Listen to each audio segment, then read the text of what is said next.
The Science of Middle-earth. I've had this book on my shelf for a long time and I was always postponing it. I thought this was going to be a heavy and difficult read. But then I thought, for heaven's sake, woman, you have read the Silmarillion 3 times. I have some positives and some negatives about this book, so let's get into it. First, let's start with the positives.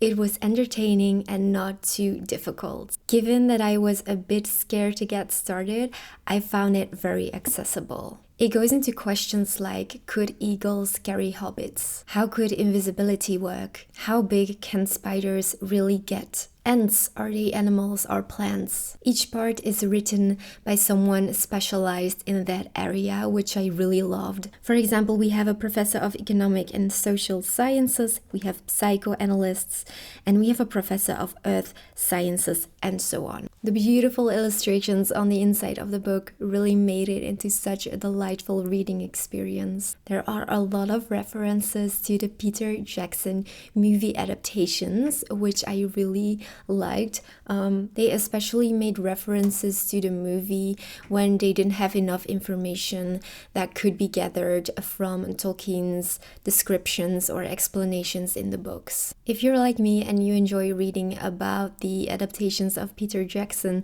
then you will enjoy these parts of the book too. What I also really loved is that there are a lot of references to Tolkien's vision, to Tolkien's life, and it kind of had a biography feel to it. There were a lot of quotes of the Silmarillion and Tolkien's other works in here, and I really liked being reminded of the lore. It was a great refresher. The book also made me think as an author, how far can you go as the creator of a world? How much detail can you put in? Like, everything matters, and you can go so deep in creating a world.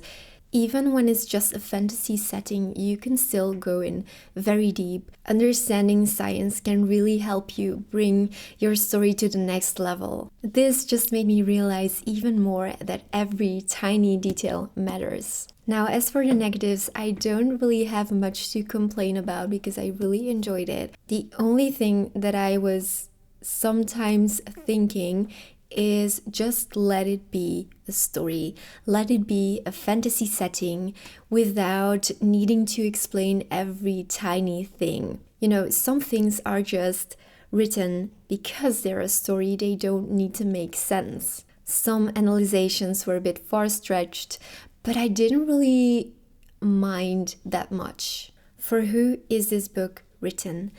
Now, if you have only seen the movie adaptations, then a lot of this book won't make sense. You won't get it, you will be confused, and you won't enjoy it. You really need as much background information as you can get because, as I said before, there are a lot of references to the Silmarillion and to other works by Tolkien. Thanks for watching, and I will see you in my next video.